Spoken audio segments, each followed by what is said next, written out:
നിങ്ങളുടെ ഫേവറേറ്റ് സീരിയലുകൾ ടിവിയിൽ വരുന്നതിന് മുൻപേ സൺ നെക്സ്റ്റ് ആപ്പിൽ കാണാം. ഇനി എല്ലാവർക്കും മുൻപേ കാണൂ. ഇപ്പോൾ തന്നെ സൺ നെക്സ്റ്റ് ആപ്പ് ഡൗൺലോഡ് ചെയ്ത് സബ്സ്ക്രൈബ് ചെയ്യൂ. ഒന്ന് നിൽക്കണേ, ഞാനും വരാം. ഒരാൾ ഒരു ആവശ്യത്തിന് പുറത്തു പോകുമ്പോൾ അയാളെ പിന്നിൽ നിന്ന് വിളിക്കാൻ പാടില്ലെന്ന് അറിയാൻ പാടില്ല നിനക്ക്? ഓർത്തില്ല. അതെങ്ങനെ ഓർക്കാനാ? അല്ലെങ്കിൽ ആവശ്യമുള്ള സമയത്ത് ആവശ്യമുള്ള എന്തെങ്കിലും കാര്യങ്ങൾ നീ ഓർക്കാറുണ്ടോ? ഇതൊക്കെ തന്നെയാണ് നിങ്ങളുടെ കുഴപ്പം. നിരഞ്ജൻ ക്ലിനിക്കിലേക്കല്ലേ പോകുന്നത്? അതെന്താ സാർ അങ്ങനെ ചോദിച്ചത്? അല്ല, ഒരുപാട് ഏർപ്പാടുകളുണ്ടല്ലോ, അതുകൊണ്ടാണ് ചോദിച്ചത്. പിന്നീന്ന് വിളിക്കുന്നത് പിന്നെ സഹിക്കാം, ഇതുപോലുള്ള കുത്തുവാക്കുകളാ സഹിക്കാൻ പറ്റാത്തത്. ഞാൻ ആരെയും വിഷമിപ്പിക്കാൻ വേണ്ടി പറഞ്ഞൊന്നുമല്ല.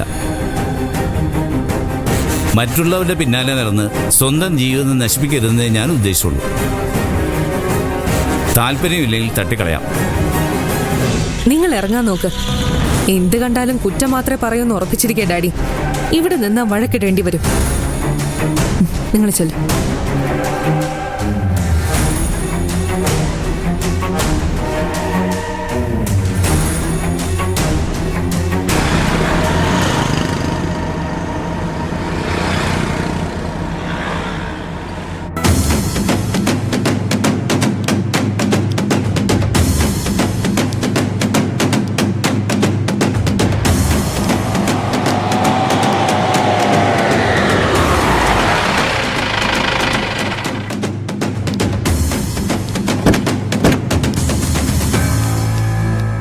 പ്രേമേ, അവളുണ്ടോടാ ഇവിടെ? ഇല്ല ചേച്ചി, ചേച്ചിക്ക് ധൈര്യമായിട്ട് കയറാം. സത്യമാ സിദ്ധു പറയുന്നത്. ചന്ദ്ര ഇതുവരെ ഇവിടെ വന്നിട്ടില്ല. എങ്കി അവക്ക് കൊള്ളാം. അല്ല, അപ്പൊ അവളെവിടെ പോയി? ആർക്കറിയാം? പുകഞ്ഞ കുള്ളി പുറത്ത്. ഇനി അവൾ ഇങ്ങോട്ട് വരണ്ട.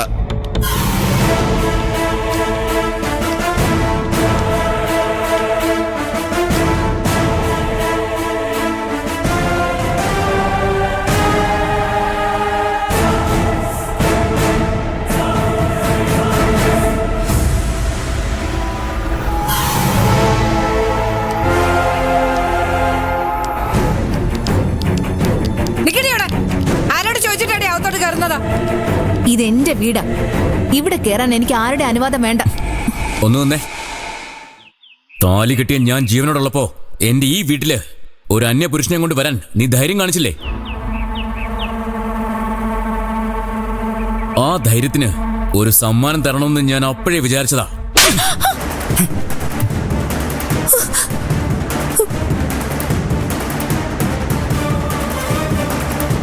താനെന്നെ തല്ലിയല്ലേ? ഇപ്പൊ തല്ലി, ഇനി ഞാൻ നിന്നെ കൊല്ലും. നിന്നോട് ഞാൻ പലവട്ടം പറഞ്ഞതല്ലേ ഡിവോഴ്സ് ചെയ്ത് പിരിയാന്ന്. എന്നിട്ട് നീ കേട്ടോ? കേട്ടിരുന്നെങ്കിൽ ഇതിന്റെ വല്ല ആവശ്യം ഉണ്ടായിരുന്നോ? ഡിവോഴ്സ് ചെയ്യാൻ എനിക്ക് സൗകര്യമില്ല. വേറൊരുത്തന്റെ കൂടെ കഴിഞ്ഞിട്ട് നീ നിന്ന് അഹങ്കാരം പറയുന്നോടി. ഇപ്പൊ ഈ നിമിഷം ഒപ്പിട്ട് കൊടുത്തോളാം ഡിവോഴ്സ് പേപ്പറിൽ. അത് ഇയാള് പറയട്ടെ. എന്റെ അഭിപ്രായം തന്നെയാ ചേച്ചിയും പറഞ്ഞത്. എന്നാലേ ഒപ്പിടാൻ എനിക്ക് സൗകര്യമില്ല. താൻ എന്നെ ഡിവോഴ്സ് ചെയ്യും. കാട്ടില തന്നെ മിടുക്ക്. ഇത് ശരിയല്ല. തെറ്റ് ചെയ്തിട്ട് നിന്ന് ന്യായീകരിക്കുന്നു. തെറ്റ് ഞാൻ മാത്രമല്ലല്ലോ, ഇയാളും ചെയ്തില്ലേ? ഞാൻ വിഷ്ണുവായിട്ട് ഇവിടെ വന്നു. ഇയാൾ എത്ര തവണ ദേവികയുടെ വീട്ടിൽ പോയിട്ടുണ്ട്? ഞാൻ അവിടെ പലതവണ പോയിട്ടുണ്ട്. പക്ഷെ പോയപ്പോഴൊക്കെ അവിടെ എല്ലാവരും ഉണ്ടായിരുന്നു. എന്ന് താൻ പറയുന്നതല്ലേ? സത്യം എന്താണെന്ന് ആർക്കറിയാം? നിന്നെ പോലൊരു പെണ്ണിനെ മരുമകളായി കാണാൻ എനിക്ക് പറ്റില്ല. വേണ്ടെങ്കിൽ വേണ്ട. ആര് പറഞ്ഞു കാണണമെന്ന്? ഞാനായിട്ട് എന്തായാലും ഡിവോഴ്സ് പേപ്പറിൽ ഒപ്പിടില്ല.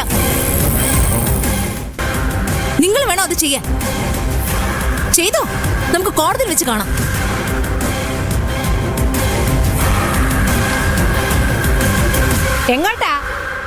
എങ്ങോട്ടാ ഈ കേണി പോന്നേ? കോടതി ഉത്തരവ് വരുന്നത് വരെ ഇത് എന്റെ കൂടി വീടാ. ഇവിടെ കേറുന്നതിന് എന്നെ തടഞ്ഞാലുണ്ടല്ലോ, നിങ്ങളൊക്കെ അനുഭവിക്കും. ഈ വയസ്സാം കാലത്ത് സ്റ്റേഷനും കോടതിയിലായിട്ട് കഴിയണമെന്ന് നിങ്ങളൊന്ന് ആലോചിച്ച് നോക്ക്.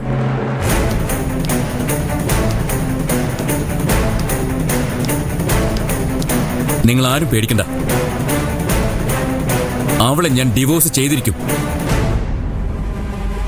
ഇനി അവളെ സഹിക്കേണ്ട കാര്യം എനിക്കില്ല. എങ്കിൽ അത് വേഗം ചെയ്യണം, അല്ലെങ്കിൽ അപകടം.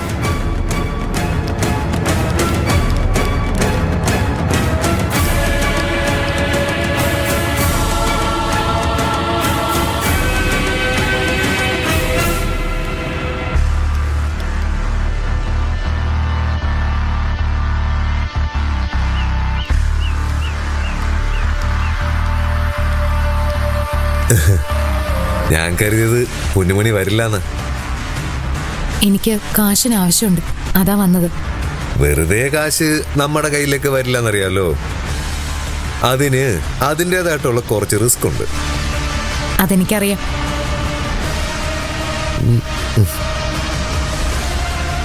ഈ പേഴ്സ് ഞാൻ പൊന്നുമണിയുടെ കയ്യിലേക്ക് തരും. ഇതാരും കാണാതെ പൊന്നുമണി നിരഞ്ജൻ ഡോക്ടറിന്റെ ക്ലിനിക്കിൽ കൊണ്ടുപോയി വെക്കണം. എന്താ ഇതില്? മെഡിസിൻ. എന്ത് മെഡിസിൻ? അതൊന്നും എനിക്കറിയില്ല. ചെയ്യാൻ പറ്റൂല്ലയോ? ചെയ്ത 50,000 രൂപ തരും. ഇത്രയും ചെറിയ കാര്യത്തിന് 50,000 രൂപയോ? കൂടുതൽ ചോദ്യങ്ങളൊന്നും ഇങ്ങോട്ട് വേണ്ട. ചെയ്യാൻ പറ്റുമെങ്കിൽ ചെയ്യാൻ പറ്റുമെന്ന് പറ. നീ ചെയ്തില്ലെങ്കിലും ഈ പേഴ്സ് അവിടെ എത്തും. വേറെ ആളുണ്ട് എത്തിക്കാൻ. കുറ്റബോധത്തിന്റെ ഒന്നും ആവശ്യമില്ല. ഈ നേരത്ത് ഞാനത് പറയാൻ പാടില്ലാത്ത. സത്യത്തില് നിന്നെ ചതിക്കോ നിരഞ്ജൻ ചെയ്തു? ചതിക്കോ? ശരവണന്റെ ഭാര്യയെ ഒരാഴ്ച മുമ്പ് ഇവിടെ കൊണ്ടുപോയി താമസിപ്പിച്ചു. വേണമെങ്കിൽ അപ്പൊ തന്നെ എല്ലാ രഹസ്യവും നിന്നോട് തുറന്നു പറയായിരുന്നു. ചെയ്തില്ല. കല്യാണം വരെ കാത്തു. അമ്പലത്തിൽ വെച്ച് നിന്നെ അപമാനിച്ചു. ഞാനിങ്ങനെ വിശ്വസിക്കുന്നില്ല. നീ വിശ്വസിക്കണ്ട. പക്ഷേ ഞാൻ പറഞ്ഞ സത്യം. ഇനി അയാൾ നിന്നെ ചതിക്കും. അല്ലെങ്കിൽ തന്നെ അയാൾ നിനക്ക് വേണ്ടി എന്ത് സഹായം ചെയ്തിട്ടുള്ളത്? അയാൾ അക്ഷരെ കിട്ടി സ്വന്തം ജീവിതം സേഫാക്കി. എന്തുകൊണ്ട് നിനക്കൊരു ജീവിതം വേണമെന്ന് അയാൾ ആഗ്രഹിച്ചില്ല? അതെല്ലാം പോട്ടെ. ഇപ്പൊ ക്ലിനിക്ക് തുടങ്ങി. ആരവിടെ ജോലിക്ക് ഇരിക്കുന്നത്? ഗുണ്ടകളും കള്ളന്മാരായിട്ടുള്ള ഇരുട്ടും പരുന്നു. എന്തുകൊണ്ട് പൊന്നുമണിക്ക് അവിടെ ജോലി കിട്ടിയില്ല? ആ ക്ലിനിക്കിൽ ഒരു ജോലി കിട്ടിയിരുന്നെങ്കിൽ അത് നിനക്കൊരു ആശ്വാസമായിരുന്നു. ചെയ്യില്ല. നിരഞ്ജൻ ഒരിക്കലും അങ്ങനെ ചെയ്യില്ല. നിന്റെ ജീവിതം തകർത്തതേ അയാളാ. ഇപ്പൊ തകർത്തുകൊണ്ടിരിക്കുന്നതും അയാളാ. നീ അതറിയുന്നില്ലെന്ന് മാത്രം. ദാ പിടി. രൂപ 1,00,000 പേഴ്സിന്റെ വില. ഓ, കൊണ്ടുവച്ചിട്ട് വാ. ഇനി അങ്ങോട്ട് നിന്റെ ജീവിതം തെളിയാൻ പോവാ.